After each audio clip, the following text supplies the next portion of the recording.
नमः ॐ विष्णुपादाय कृष्णप्रेष्ठाय भूतले श्रीमदे भक्तिवेदान्त स्वामिन् इति नामिने।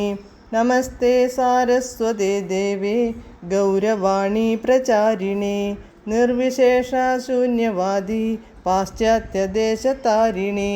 जय श्रीकृष्णचैतन्य प्रभु नित्यानन्द श्री अद्वैत गदाधर श्रीवासादि गौरभक्तवृन्द।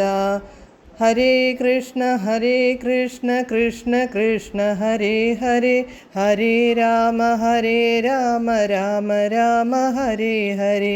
हरे कृष्ण कृष्ण कृष्ण हरे हरे, हरे राम राम राम हरे हरे।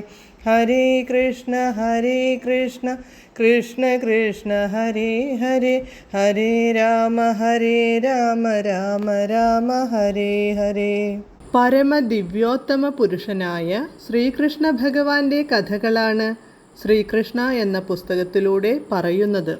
ഓം നമോ ഭഗവതേ വാസുദേവായ, ഓം നമോ ഭഗവതേ വാസുദേവായ, ഓം നമോ ഭഗവതേ വാസുദേവായ. നാരായണം നമസ്കൃത്യ നരം ചൈവ നരോത്തമം ദേവീം സരസ്വതീം വ്യാസം തതോ ജയമുദീരയേത്. നഷ്ടപ്രായേഷു ഭദ്രേഷു നിത്യം ഭാഗവത സേവയാ ഭഗവത്യുത്തമശ്ലോകേ ഭക്തിർഭവതി നഷ്ടികി. അധ്യായം 36. കേശിമഥനവും വ്യോമാസുരവധവും. Page number 341.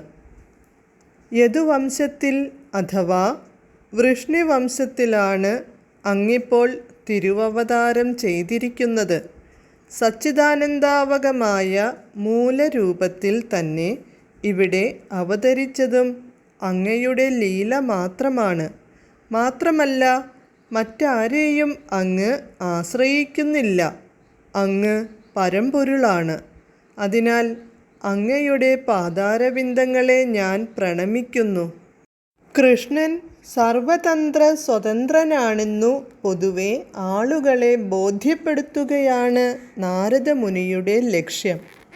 യദുവംശത്തിലെ ജനനം, കൃഷ്ണൻ്റെ സഖിത്വം തുടങ്ങിയവയൊന്നും അവയുടെ ഫലം ആസ്വദിക്കാൻ വേണ്ടിയുള്ളതല്ല. അതൊക്കെ ലീലാവിലാസങ്ങളാണ്, അദ്ദേഹത്തിൻ്റെ കേളികൾ മാത്രം.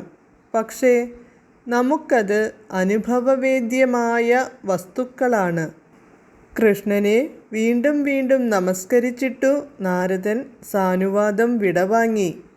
കേശിമഥനത്തെ തുടർന്ന് ഒന്നും സംഭവിച്ചിട്ടില്ലാത്ത മട്ടിൽ കൂട്ടരോടൊത്ത് കൃഷ്ണൻ കാലിമേയ്ക്കൽ തുടർന്നു.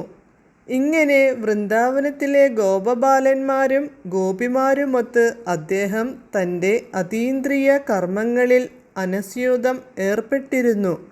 അതേസമയം ഇടയ്ക്കിടയ്ക്ക് വിവിധ തരക്കാരായ അസുരന്മാരെ നിഗ്രഹിച്ച് ഭഗവാൻ തൻ്റെ അത്യസാധാരണമായ വീരപരാക്രമങ്ങൾ പ്രകടിപ്പിക്കുകയും ചെയ്തു. അന്നു മധ്യാഹ്നത്തോടെ കൃഷ്ണൻ കൂട്ടുകാരുമൊത്ത് കേളിയാടാൻ ഗോവർദ്ധനഗിരിയിലെത്തി. കുട്ടികളിൽ ചിലർ പടയാളികളായി നടിച്ചു, ചിലർ കള്ളന്മാരായും മൂന്നാമതൊരു കൂട്ടർ ആട്ടിൻകുട്ടികളായും നടിച്ചു. അവരിങ്ങനെ ബാല്യവിനോദങ്ങളിൽ ഏർപ്പെട്ടിരിക്കുമ്പോൾ വ്യോമാസുരൻ ആ രംഗത്തെത്തി. മയൻ എന്ന പേരിൽ അറിയപ്പെട്ടിരുന്ന മറ്റൊരസുരൻ്റെ മകനാണയാൾ. അസുരന്മാർക്ക് അത്ഭുതകരമായ മായകൾ കാട്ടാൻ കഴിവുണ്ട്. കള്ളന്മാരായി അഭിനയിക്കുന്ന കുട്ടികളുടെ കൂട്ടത്തിൽ അവരിലൊരാളെന്ന മട്ടിൽ കടന്നുകൂടി അനേകം ആടുകളെ വ്യോമാസുരൻ തട്ടിക്കൊണ്ടുപോയി പർവ്വത ഗുഹകളിൽ എത്തിച്ചു. അസുരൻ്റെ ഈ കളി കൃഷ്ണനു മനസ്സിലായി. സിംഹം ആട്ടിൻകുട്ടിയെ എന്ന പോലെ ഉടൻ തന്നെ കൃഷ്ണൻ അവനെ പിടികൂടി.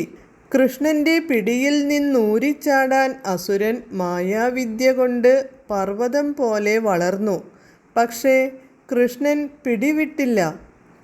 അറവുശാലയിലെ മൃഗത്തെ കൊല്ലുന്നത് പോലെ ഉത്തരക്ഷണത്തിൽ കൃഷ്ണൻ അവനെ എടുത്തുപൊക്കി തറയിൽ ആഞ്ഞടിച്ചു കൊന്നു. വ്യോമാസുരനെ വധിച്ച ശേഷം കൃഷ്ണൻ പർവ്വത ഗുഹകളിൽ നിന്ന് സുഹൃത്തുക്കളെ മുഴുവൻ മോചിപ്പിച്ചു. ഈ അദ്ഭുത കൃത്യത്തിൽ ചങ്ങാതിമാരും ദേവഗണങ്ങളും അദ്ദേഹത്തെ സ്തുതിച്ചു. പിന്നീട് പശുക്കളും ഗോപസുഹൃത്തുക്കളുമൊത്ത് അദ്ദേഹം വൃന്ദാവനത്തിലേക്കു മടങ്ങിപ്പോയി. ഇങ്ങനെ കൃഷ്ണൻ എന്ന ഗ്രന്ഥത്തിലെ കേശിമഥനവും വ്യോമാസുരവധവും എന്ന 36-ാം അധ്യായത്തിൻ്റെ ഭക്തിവേദാന്ത ഭാഷ്യം സമാപ്തം. ഹരേ കൃഷ്ണ.